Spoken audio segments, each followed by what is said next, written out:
Okay, hi everybody. Thanks so much for joining us. There's about 100 people on the call.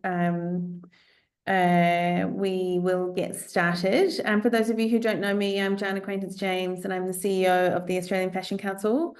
And first, I'd like to start today by acknowledging that the AFC joins you from the lands of the Gadigal people and the Eora Nation. And I'd like to pay my respects to their elders, past and present, and acknowledge that sovereignty is never ceded.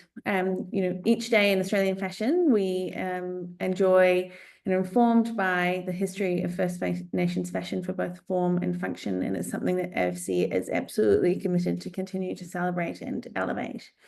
Just a little bit of housekeeping. We have the Q&A function for you if you have any questions along the way, and we will have 15 minutes at the end in order to address the questions. So just a little bit on the agenda for today. We are going to be doing a brief introduction of the AFC and what we'll be covering today in terms of the event for Australian Fashion Week 2025 and its objectives. We're then going to share a little bit about the team that we have assembled to execute on 2025's Fashion Week. We're going to go dive and share in deep on sharing some of the event information, including how it will look physically, and then we will talk about the designer application process and timings, and then we'll have Q&A as I mentioned. As you know, well, for those of you who don't know, the Australian Fashion Council is the peak body in Australia for fashion brands, manufacturers, and retailers. And we get up every day to serve the industry that we believe in and to elevate and support Australian fashion brands to be successful across their businesses. We, on November 13th, learned, like you did, that Australian Fashion Week would not run in 2025. And felt that was something that it was, the role of the AFC to lean in and to help craft the future of this event. We believe this is a very exciting moment for reinvention of Australian fashion and of Australian Fashion Week, and are really bringing a whole of industry perspective to the event. And as such, 2025 is a reimagined Fashion Week by industry and for industry. As you know or may know, the Australian Fashion Council is a not-for-profit, so it really is bringing a different, more holistic model to the event. We had confirmed carriage works for 2025 and also the same dates that were planned originally, and we believe that this is the most pragmatic and decision in order to make sure that we're successful in delivering the event in 4 short months. In terms of the objectives of a Fashion Week, it's just essentially around returning to that trade focus. We want to make sure that there are a really strong cohort of domestic and international buyers at the runways with opportunities to place wholesale orders with Australian fashion. That is the fundament of what we're trying to deliver with what this trade event is. We are also really playing a role in positioning. We'll see Australian Fashion Week as an opportunity to play a role in positioning Australian fashion as a global leader in fashion. We would like to strengthen the fashion value chain and foster partnerships across government, private sector and industry, champion sustainability and really promote the sustainability values of the event and of the fashion that's on the runway. And then ultimately signal to Australian consumers the importance of buying Australian and ultimately Australian made as well.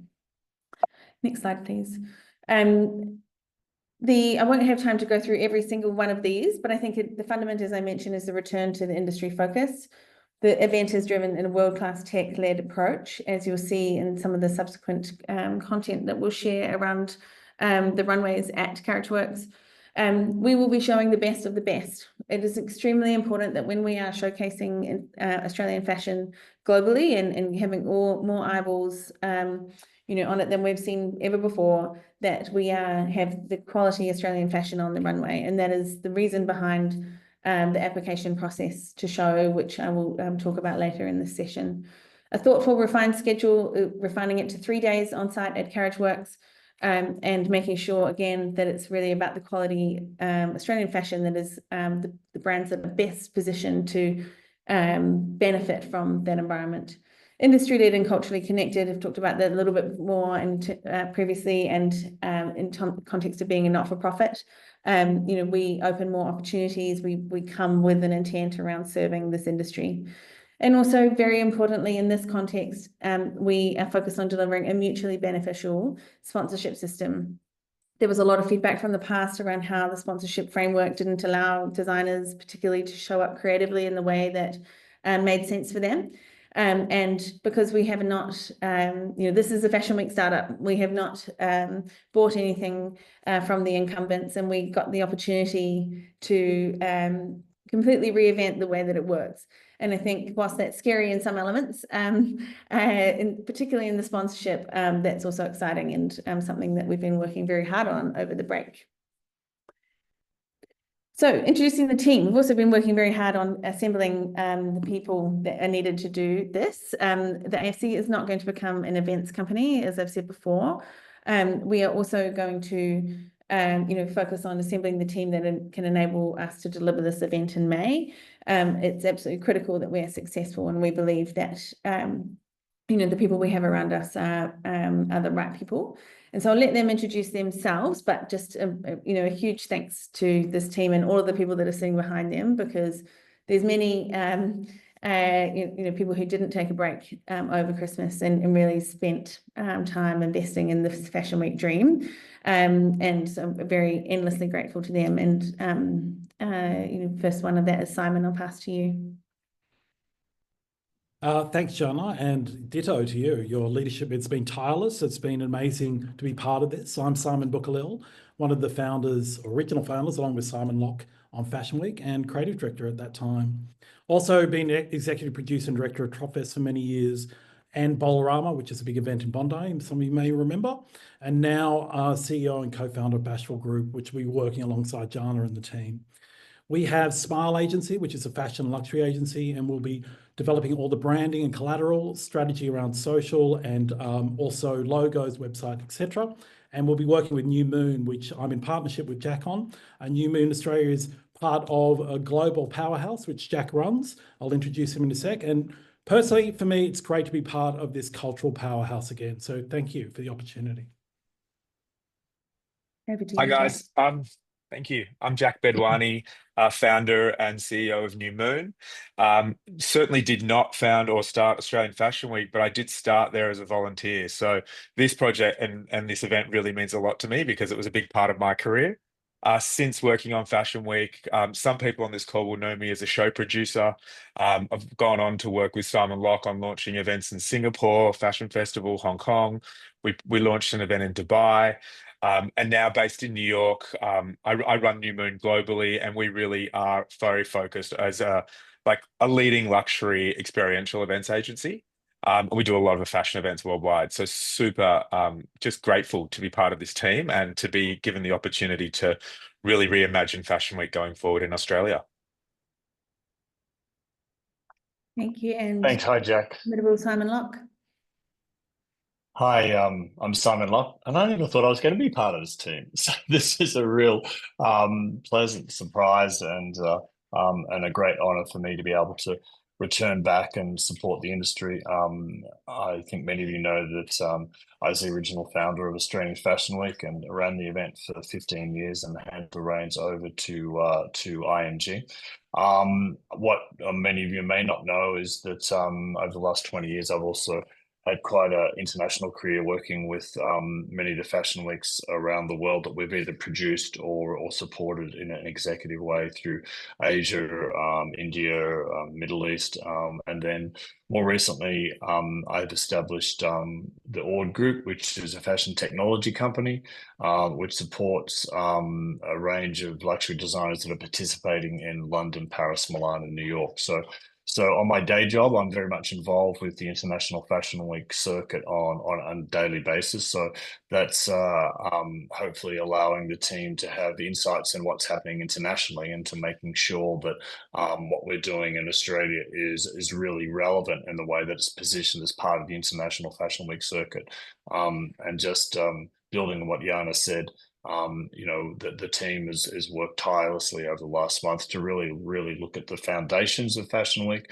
And this is all about, in our sense, a return to form, a returning back to the core objectives of the event, and that is to create direct commercial outcomes for the Australian designers, to encourage more wholesale orders domestically and internationally, and also to create additional consumer demand through the profile. So I think also the other point I'll make that Jana was saying before, behind these three faces that you see on screen, and many other people that you are familiar with that have had a long involvement with Fashion Week. And so, you know, in terms of designers that are listening to us today, you know, we really want to rest assured that that, you know, the event is in safe hands. Even though we've got a short lead time, we've got the A team involved in every sense working on this.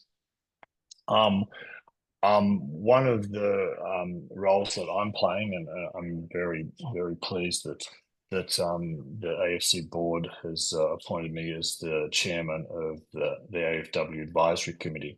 And this is a new advent for the event, and quite frankly, I think it's about time.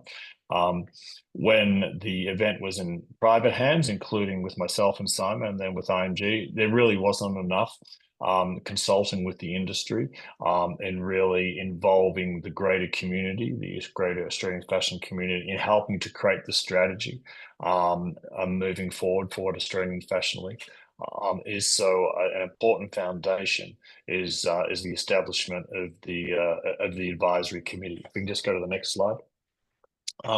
What we're trying to do here is really make sure that every element of the industry that participates in Australian Fashion Week is represented here and has a voice and can help us really create the strategy moving forward. So it's from all sorts of designers, from established to emerging, to Indigenous, to buyers, to media, to creative services, to media services, to educational institutions, to event producers, to sponsor. I mean, every part of the industry is involved in this event. We want to have a voice. We put together a great structure so that the advisory committee can be constantly feeding new thoughts and new ideas into the team. We've been calling for nominations, people to nominate themselves for the positions. They close on Monday, 17th. So please spread the word. All the information is on the AFC website. Sorry, it's Friday. Yeah, all the information is there, and I really look forward to creating a really active group here.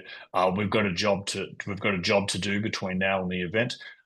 There's two subcommittees that we're setting up, one which is going to be assisting in ratifying the selection criteria and helping us with the process to ensure that those designers that can best benefit from the incredible underwritten support that this event has provided is participating, and also helping us with the international marketing.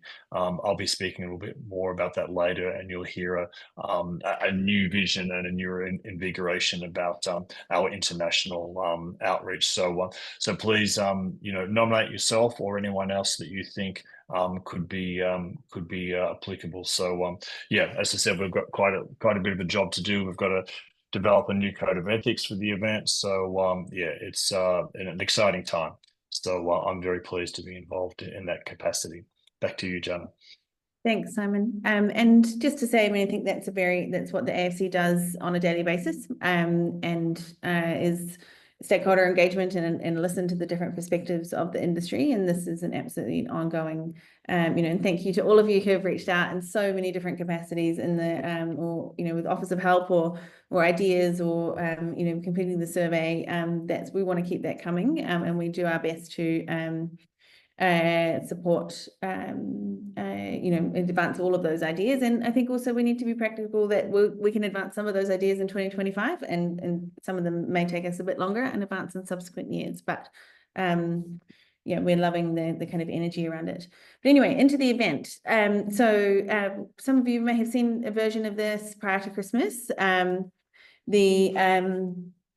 It has been refined a little bit. It does say at the bottom draft and the top, actually, noting that obviously this is very much a moving beast. It looks like at the moment we will have a scheduled launch in March prior to the 15th. Always we have this challenge around Mother's Day. We will steer clear of that weekend.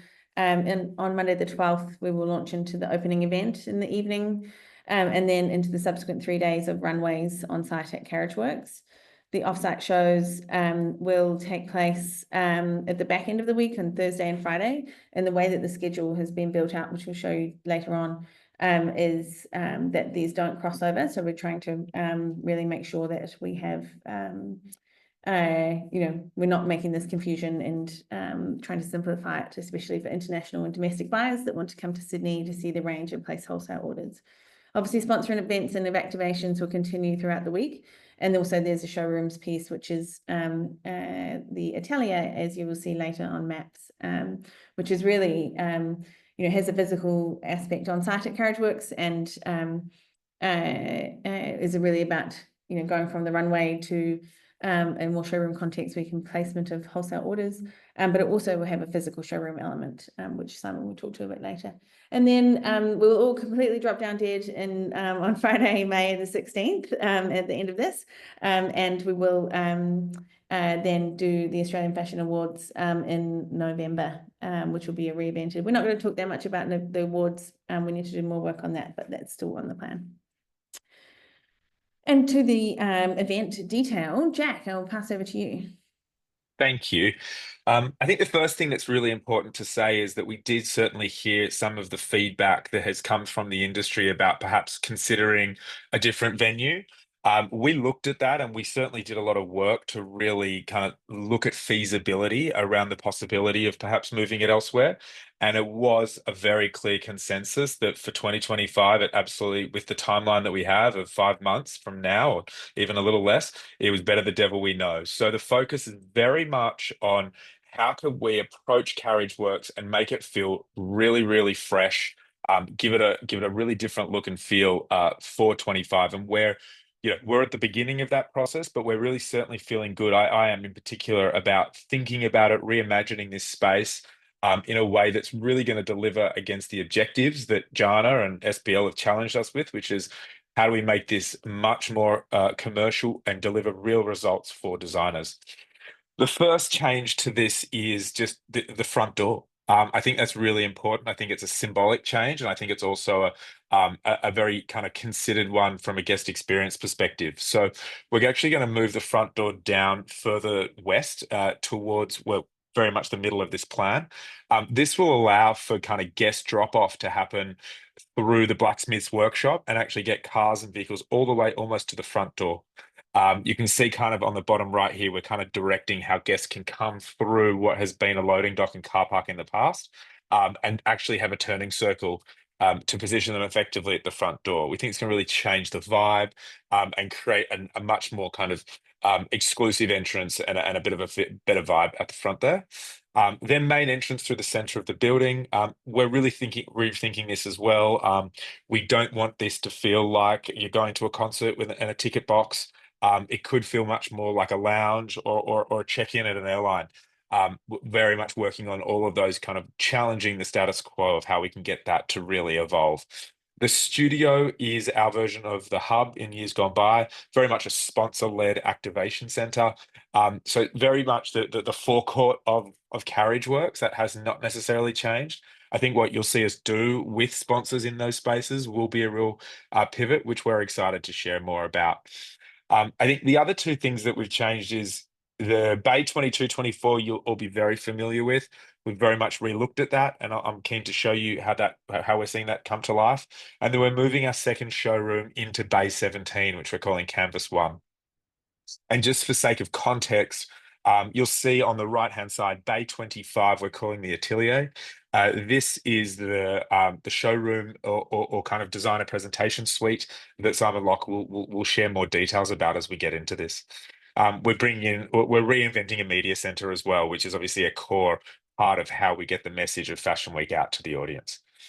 So on the next slide, I'll start with what we're calling Canvas 1. Locally, I'm calling this the Black Room.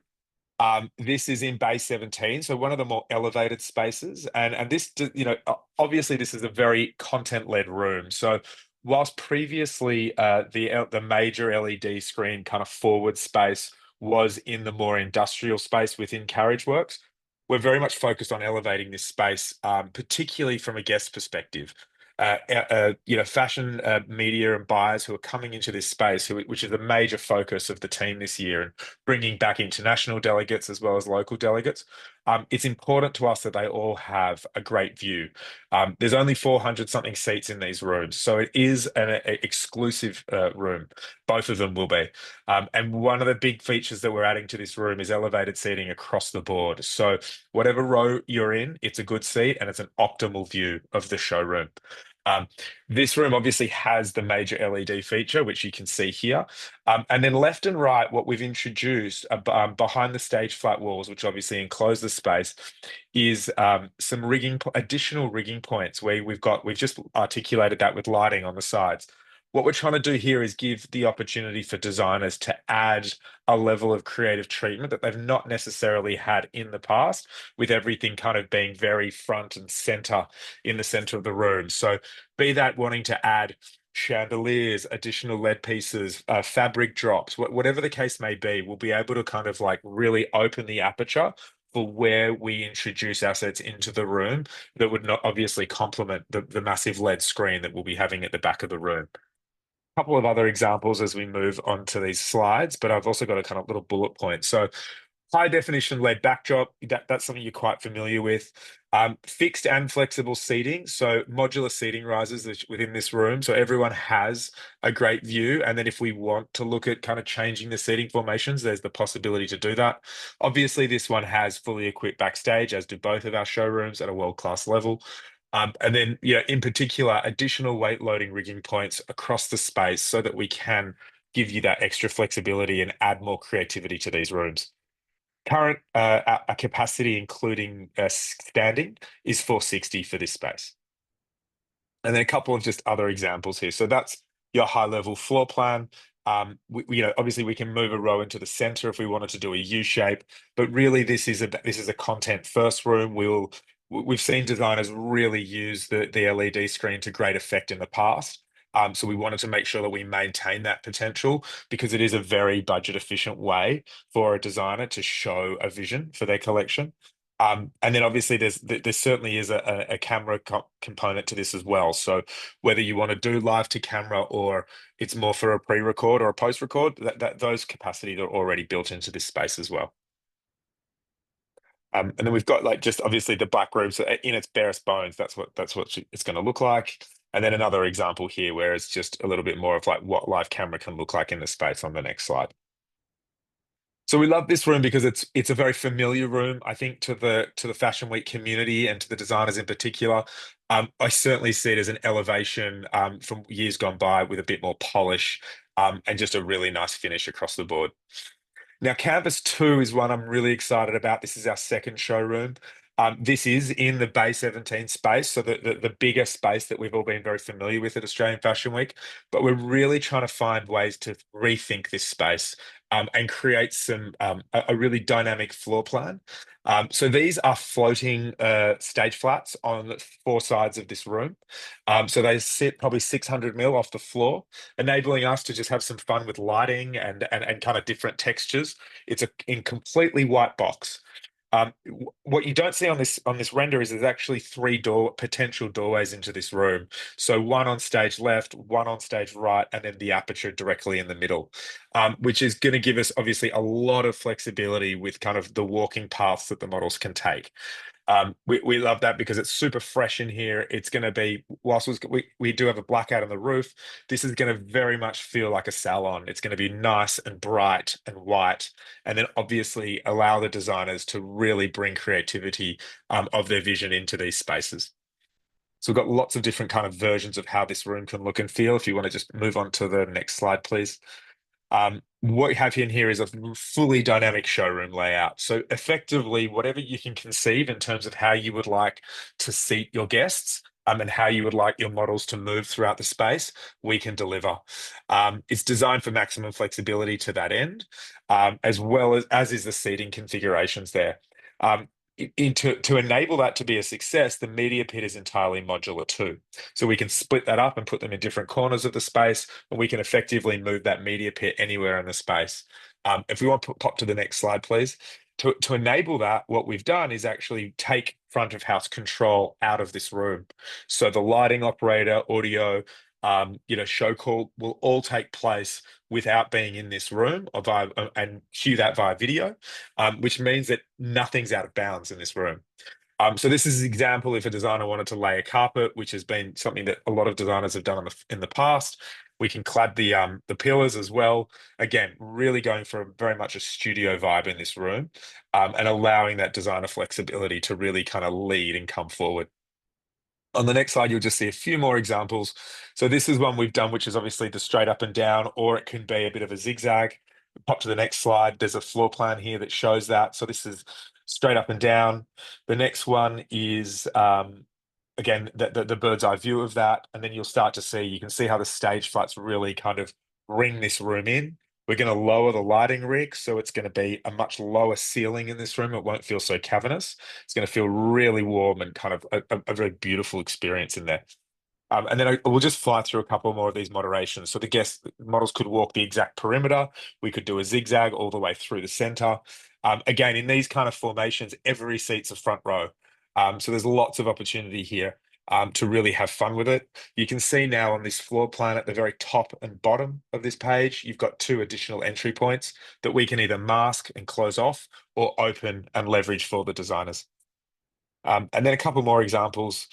That's what you've just seen in the floor plan. And then I think there's one more, which is I'm quite interested in, which has got this box or this T structure where models could come from every angle. They could kind of circulate the room.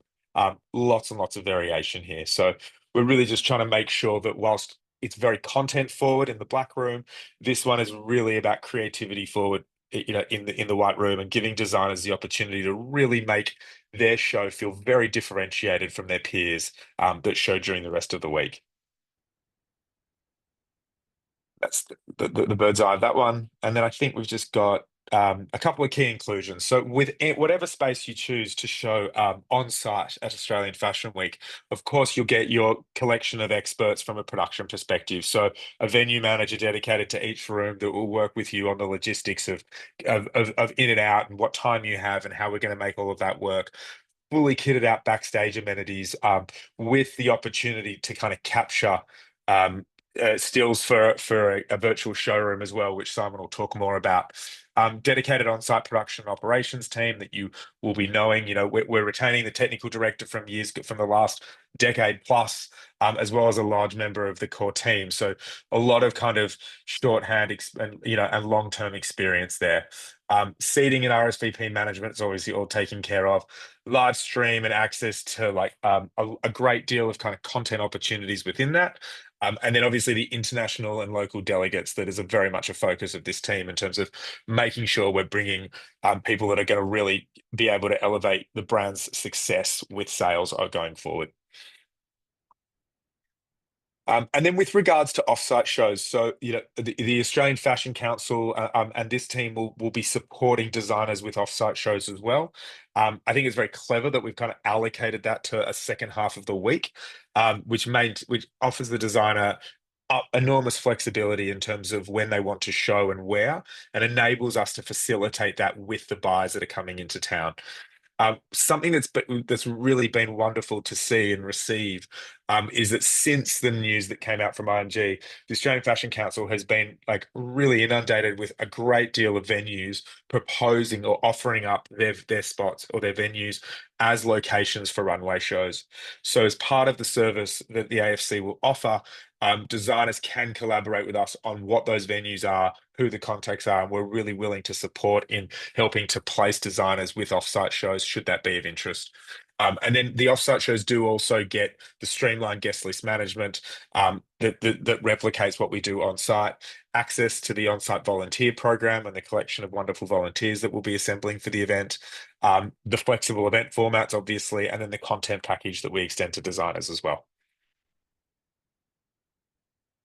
I'll throw to Simon Locke to speak more about the atelier.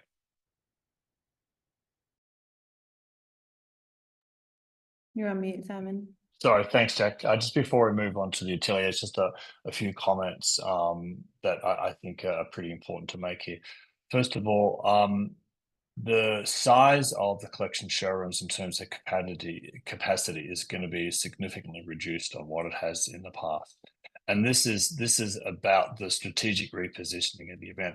We want people in the room that can really add value to a designer's business. So I'm sorry, but all the fashion wannabes that have been filling up these seats and capacities of 800 and 900 just aren't going to be able to get into Fashion Week. And so this is part of the repositioning, that it's back to, you know, industry delegates, key media, VIP guests of the designers, and so that's going to be, you know, we want it to make it really hard to get a seat at Fashion Week to help build that sort of credibility back.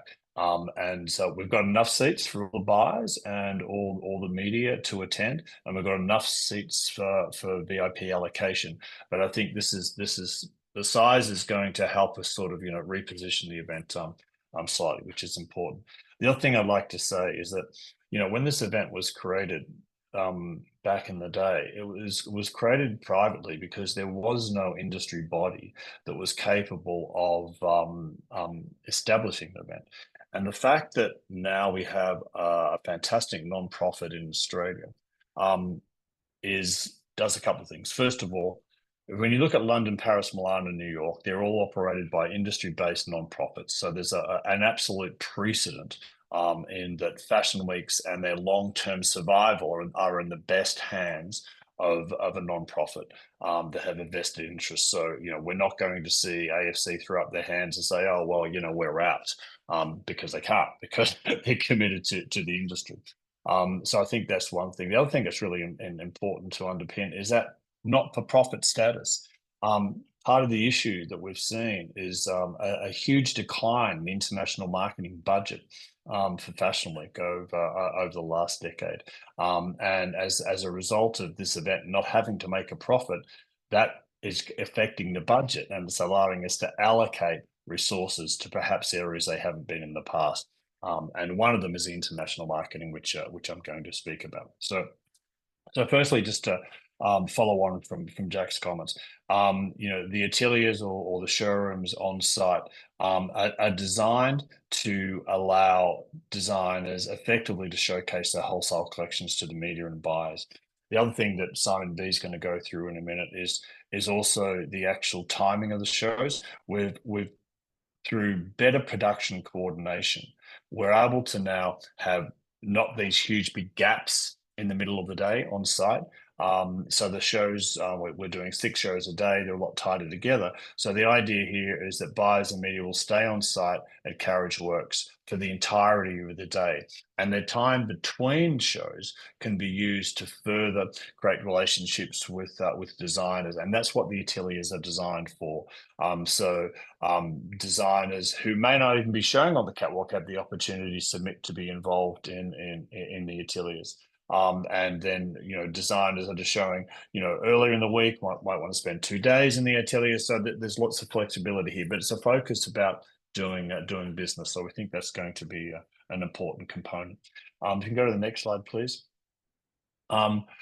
You know, one of the beauties that we have is the technical, in the way that the industry has embraced technology over the last decade. And we, on behalf of Australian Fashion, we've created a great partnership with Jaw. I mean, I think everyone on this call would be familiar with Jaw. It's the global powerhouse for wholesale. Their virtual showrooms and their applications are basically used by every retailer around the world to place wholesale orders. And, you know, they've got a huge network of something like 560,000 buyers. So we've already formed a partnership with Jaw. They're going to get behind Australian Fashion Week like they have never got behind any other Fashion Week. So they're going to be promoting all the shows. We're going to be having virtual showrooms for every designer that's participating on the schedule, regardless of whether you're a Jaw client or not. If you're already a Jaw client, we're going to be driving traffic to your existing virtual showroom. If you're not a Jaw client, this is going to be an opportunity for you to become one, underpinned by by the event. And what's going to be really important here is too that the designer packages are going to come with with really, really developed digital content. So there's going to be 360-degree product photography. There's going to be incredible videos. There's going to be everything to assist a designer in being able to virtually present their collection on Jaw. And uploaded with their line sheets as well. So it's going to be a big focus. So yes, we're trying to get as many physical buyers as we can in the room and to Australia, but the rest of the buyers that we're going to be outreaching through the Jaw program. Thanks. Next slide. But that's obviously only going to be one component of our international outreach. We've already started work on identifying key buyers that have come to the event. Buyers will only be brought to Australian Fashion Week if they come with an open order checkbook. So that hasn't happened before. That's the new rules. No more holidays in Australia. No more coming to see your mates. You're coming here to do business, and you're pre-qualified that you've got an open to order. So we've already got conversations going on with My Teresa and others that are coming to do business. And we're going to hand select. And we're going to work with the industry. We're going to lean on relationships that designers already have, relationships that other people have in the industry to really bring together as big a contingent as the budget will allow. And those people that we are supporting, they're all going to come with open to order checkbooks. Same with media influencers. Media and influencers, we want to pick the eyes out of who can really be valuable in terms of amplifying promotion of wholesale collections. Yes, we want Women's Wear Daily and Business of Fashion and all the trade publications, and hopefully we can extend to some large scale influencers that can also get the word out. So that's going to be traditional in terms of media and buyers. A couple of new programs which we're really excited about and we're in discussion with. Obviously, everyone would be familiar with the Motor Operandi platform and the way it operates in terms of trunk shows. That is showing wholesale collections to consumers and allowing them to do pre-orders through the trunk show process. We're speaking to Motor Operandi and Lauren Santo Domingo about doing a huge promotion around Australian Fashion Week and doing multiple trunk shows. This is going to be an opt-in program for designers. So again, we want buyers placing orders, program with Motor Operandis, or generated about getting pre-orders that can be aligned with the timing of the wholesale collections. And then once all these collections arrive in store, so they're even arriving, let's say in My Teresa, or they're arriving in Selfridges.com, or they're arriving in your own e-commerce store, then it's we're in discussion with List.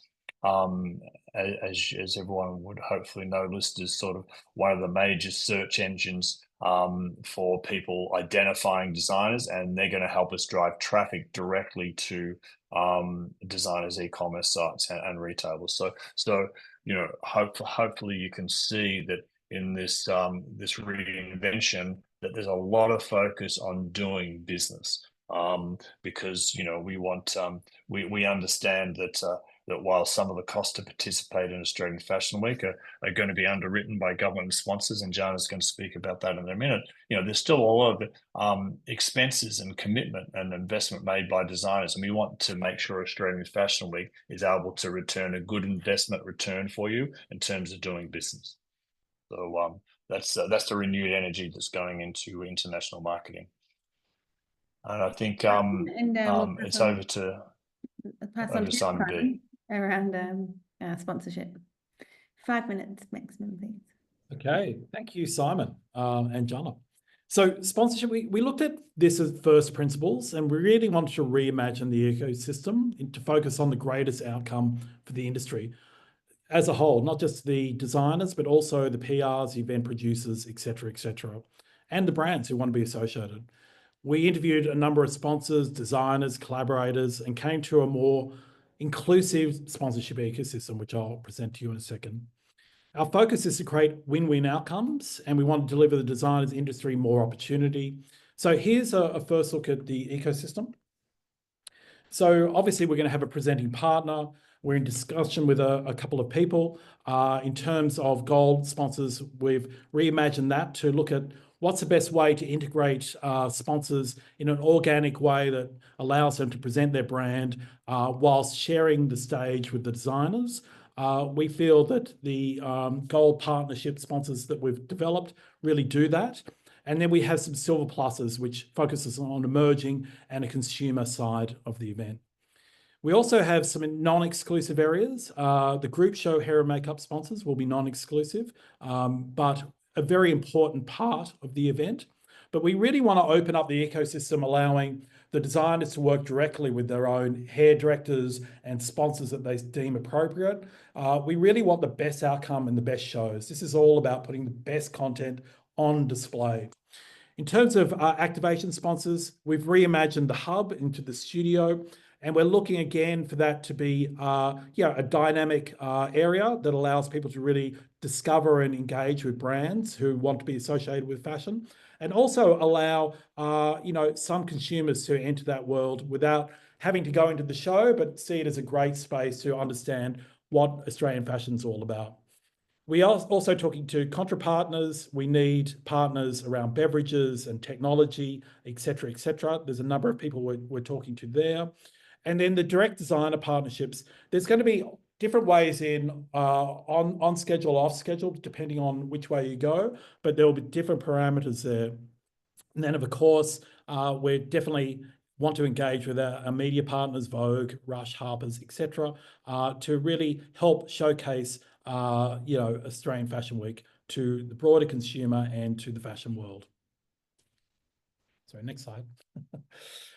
This is a snapshot, and again, I'll echo Jana's words, a draft snapshot. We've come to this with strong views lightly held. We're here to get feedback. This is an inclusive environment. We really want the industry to get behind Fashion Week. It's an important cultural phenomenon, not just for the designers, but we've seen, Simon, Jack and I have been part of many careers in Fashion Week, and we've seen people really succeed through the ecosystem that has been long-standing. We also want to make sure that we have the right partners in the right places. So government, tourism, airlines, buy now, pay later, motor vehicles, etc., will probably be exclusive on site, and the undefined areas are listed there, but you get the document rather than reading everything out. And then non-exclusive, I think this is really important.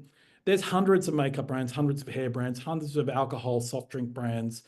That's opportunity for designers to really work closely with those sort of partners to share the greatest content we can possibly deliver. And obviously prohibited categories are, they're self-explanatory. And then on the offsite, really it's coffee, water, which would probably be non-exclusive. So that's again open for discussion. Okay, so what you need to know, the first thing is we've had a real think about how we're going to do this. Mother's Day is on the Sunday. We obviously want to kickstart the week. So we've opted for a opening event offsite on the Monday, the 12th, and then we kickstart into Canvas 1 and 2 on the Tuesday, Wednesday, and Thursday. In the afternoon on the Thursday, we then move to offsite shows. And also we're looking at considering some consumer shows that overlap with the offsite shows. They're for consumers, they're not for brands wishing to get buyers. And we think that will work very well. In terms of offsite shows, it'd be great to get that transition from onsite to offsite and everyone in the ecosystem working really hand in hand to enable the best possible outcome for the designers and the brands and all the people who want to be involved. And then, if we're lucky, if there's a lot of great designers and Simon and the board approve the designers who go on, then we'll extend that to Saturday and so on and so forth. We're also talking to a number of people about what we could do around the weekend. But yeah, that gives you a good view of terms of the work we've been doing. Thank you so much, Simon. I just want to remind everybody to post your questions into the Q&A because I'm going to come to those in a moment. And thanks to those who have already submitted questions.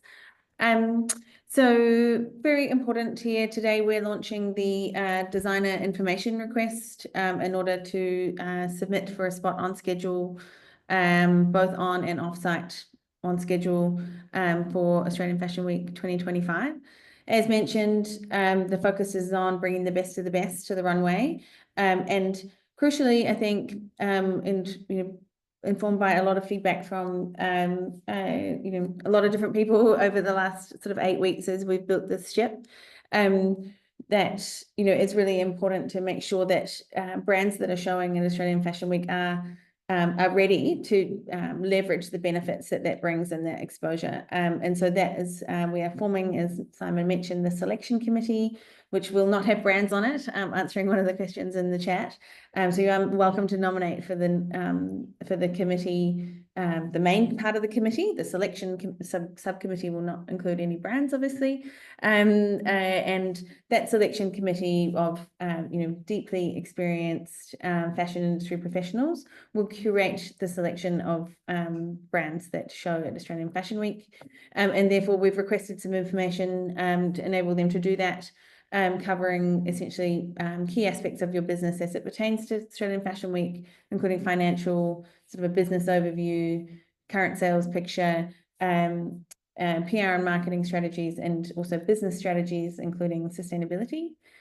This information is due to be submitted by the by the 31st of January. This information will be held completely confidentially within the AFC. The only people that will receive that are myself and that selection committee. So it will be, and we, make a confidentiality commitment around that. And, we would be equally happy to sign an NDA with any brand that felt that was necessary. Key timelines here: submit the information by 15th of sorry, applications open today, 15th of January. I was like, complete the information by the 15th. No, submit the information by the 31st. But to clarify, we will not be waiting to the 21st to look at the information submitted. So, the sooner it's submitted, we will start looking at those reviews. Then the selection committee will conduct the final review of those submissions on Monday, the 3rd of February. And we will be seeking to notify the designers of successful in securing a slot on schedule on Tuesday, the 4th. And then agreements would obviously be issued the following. So we really are moving as fast as humanly possible to deliver on the objectives of this event, at the same time as deliver the event.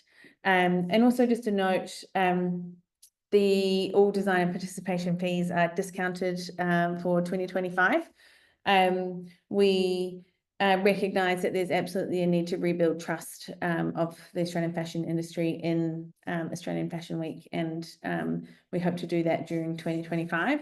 And we hope that in 2026, that there's, everybody wants to be involved, because it's been hugely successful in delivering on the commercial outcomes that we all know are so important. So key milestones across the event and for brands to consider in making an application to show is obviously the ones that I talked around application. The official schedule announcement will happen by the 15th of March, not necessarily on. The designer handbook will be issued in early March. And then the production meetings will happen end of March, middle of April, and end of April. And then final design and production plans will need to be submitted by the 18th of April, and seating finalised by that same date. And there'll be designer walkthroughs on site on the 10th of May. And then just a very brief overview of the information that is coming through the designer handbook. Essentially, this is a very comprehensive guide, as those who have shown before will know, and it takes a bit of work to pull this together, reminding we're not buying anything from the incumbents, and so this needs to be created from scratch. I think we would welcome feedback at this point, as if there's something you see in this list which you really need an earlier date, then we'll certainly do our best to try and serve that up sooner. And equally, if there's something that you think that you look at this list and you're like, oh, what about the blah blah, then let us know that too, because it's not like we have the previous designer handbook and just, you know, saving as a new version. So that end of this pack has the links, designer liaison at AustralianFashionCouncil.com is a key address, designer application form, Fashion Week FAQs, and Fashion Week committee nominations are all the key links, and they'll be, we can't post in the chat. I've posted them in the Q&A. Okay, those have been posted in the Q&A to make it easier, but also go live on our website, on LinkedIn, etc., etc. There's quite a few questions, so I'm keen to get onto those. And Joash, thank you so much for your number of questions. I really appreciate that. And Josh said, respectfully, having watched Australian Fashion Week since its beginning, the Council's commitment to item 3, and I think Josh was referring to when I talked about the event and the best of the best, is sceptical in light of its recent years. Scores of young designers still working to this day were not approached or considered. In a time where the product and quality has to innovate, how can the AFC inspire fair confidence in designers of all areas and not just in ready-to-wear and resort? I think, Joash, I just would clarify that we have not run Australian Fashion Week before. I totally hear the concerns of the industry around how brands have been able to participate. And hopefully we've seen subsequent to the submitting this question that we're really working hard to try and respond to industry feedback. I think on the ready-to-wear piece, and resort, that's really just a product of the time of year that Australian Fashion Week takes place. And we've had a bit of feedback around timing as well, and certainly the industry survey, you know, a lot of people gave different feedback about months. I think the only month that wasn't thought to be good was January, which I would agree. But yeah, so I think that's just a product of that time. But, you know, we're really encouraging all kinds of brands to participate if that makes is suitable. And I think also, you know, we're having the same conversation with swim, for example. I can just jump in there too. I mean, part of the advisory selection committee is really engaging with the industry and getting everyone that wants to be involved a voice in being able to do that. So the pipeline is there. So again, Josh and others, you know, please spread the word. Let's get as many people to contribute and to participate as possible. Yes, I mean, there's a comment there about accessories. You know, there's room for accessories at Australian Fashion Week. That's part of what the atelier has been designed for. There's obviously room to collaborate with ready-to-wear designers as well. And I think, sorry, completely gone out of my head. But one of Joash's other comments is what can designers expect in terms of way of financial or logistical support for their participation. So as mentioned in subsequent slides, the key inclusions, and we'll distribute the recording from this call afterwards, and there's no designer participation fees. In an age where underground, offsite or off-calendar shows are becoming more common in the new age of designers, why should young designers place their trust in the calendar? I think that's a really great question. And I think this is, to be honest, all about rebuilding trust. And, you know, on so many elements of the event. And so that will take time. And we recognize that there will be, you know, what we would encourage is that someone does something offsite, but on schedule, so that they can also celebrate and be elevated through the broader ecosystem of buyers and media activity. But I think that there's a process to rebuild trust, and we may not, you know, achieve all of, you know, or completely rebuild that trust in 1 year. That will take time. Anonymous attendee, I might say Simon, rather than being the Jana show, you can help me answer this one, which is, you said they have the A team on board, yet speaking to a number of key people we both know and trust who have worked on years for Fashion Week have not been contacted at all by anyone from the AFC or partners, and when can they expect to be contacted? And I'll just say, in fairness, it's been Christmas, so we have all been working through, but a lot of people have been away, and there's a lot of work to come now around building out that broader team, particularly from a contractor perspective. There's a lot of people that are deeply involved, that have been involved in technical production or production on Fashion Week for many, many years that are a part of the team at the moment. So I think we're just getting started. I know that we look like we're fancy, but we're not quite there yet. But Simon or Jack, do you want to jump in on that? I mean, I can certainly speak to that on the production side. There are a number of people that we have every intention of reaching out to engage and to bring on to the journey that will be Australian Fashion Week that we just haven't been able to get to yet. So I wouldn't suggest that because someone hasn't heard from anybody at the AFC or this team yet that they won't. I think that that's just to Jana's point, the nature of us kind of receiving this information at the 11th hour, in late November, and then having Christmas and just trying to get this into a position that we could have a session like this and present to the designer community what we intend to do, and then build our teams from there. And expressions of interests are going to be heard and and included and listened to, and we will be building the teams based on who we think is best in class, and also who's available and who's passionate. So we would encourage anyone to put their hand up and their hat in the ring. Also, I think just a reminder that we're not buying anything from the incumbents. So we don't have a list of the suppliers that were involved before that we suddenly like just whipping into. We're creating everything from scratch. So if you haven't been in touch with us, then we wouldn't know about you. And we welcome you to do so. And as Jack says, that's and I think there's a broader, we want to support the ecosystem. It takes a village. I was just going to say, yeah, sorry, John. I was just going to say our focus has really been about strategy, thinking, the ecosystem, really getting the first place laid down so that we can have the most successful event. And part of that is listening, and part of that is getting feedback today. So I echo Jack and Jana's sentiment. Yeah. Thea says, I'm feeling so excited about this. Thank you, Thea. So are we. And it's really positive to hear that from you. And Thea asks if there's any news on the New Gen show, which was previously sponsored by DHL. So yes, there will be a New Gen show. We have some more work to do in exactly how whether we can get any visibility of the applications that had been made for New Gen, and then how that would show up. So the selection committee will be coming to that, very soon. They can also And also, just to add a point there, I mean, New Gen has been an important part of the heritage of Fashion Week.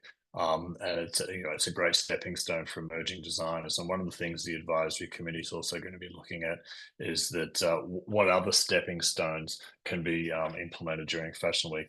Do you start off in a New Gen show where you're one of 8, then you go into another group show where you're one of 4, and then you go into an individual show. So we're looking at having to create some of these ecosystems, ways of designers coming through. But New Gen is going to be the starting point. And we're excited to see who's going to be participating and who's going to be involved for selection on that. Prue's just reminded me that in the application form, the designer application form, there's a New Gen option. So you can still go through that same channel. But we are also trying to get the previous information. How might emerging designers with lower sales / financial figures but strong presence participate? I mean, I think that's about submitting into the application process. It's not about you must have X, turnover. It's about curating the best possible selection of brands to be on the runways, and put in. I think that's why the questions that we're asking are not just about sales. They're about your business strategy and so forth. And obviously the selection committee is going to be looking at the product and that type of thing as well. So I think there's absolutely opportunities for those emerging designers to participate. And obviously hopefully now you can also access sponsorship. Maria asks, and I'm very conscious of time, will the showroom space be available for designers who aren't showing on the runway? And will there be an emerging designer showroom? Yes and no.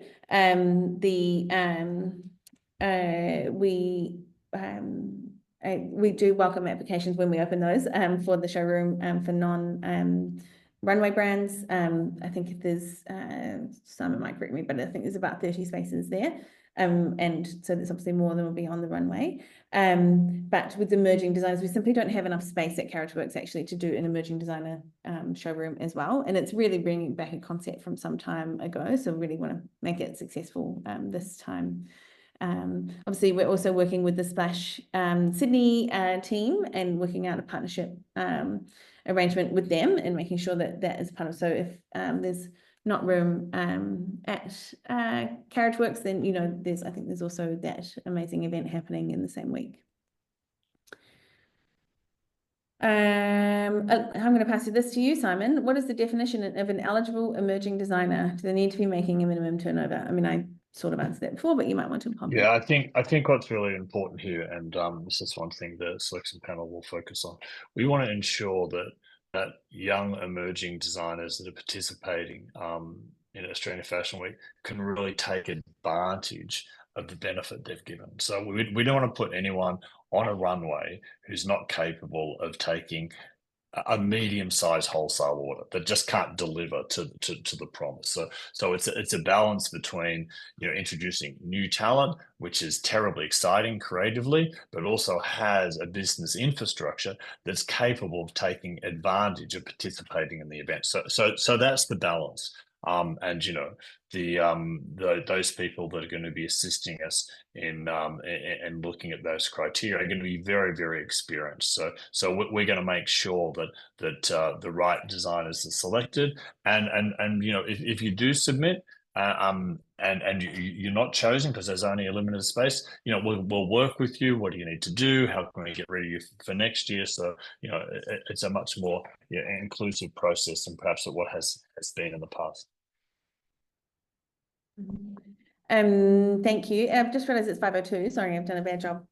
So we've gotten through the questions that we can, but we've got all of them. So what we'll do is prepare written answers to those questions. And we're just continuously populating the FAQ section on the AFC's website. And so we will put that information out into the ether as soon as possible. And either sort of late tomorrow or worst thing on Friday. So thanks everyone for participating. Really pleased you could be here, and thanks for your interest. And we're looking forward to the applications for the runway. Please reach out to us with additional questions as they come up. I do not doubt they will. And remember that email address, designerliaison@ozfashioncouncil.com. Thank you, everybody. Thanks, everyone. Thanks, guys.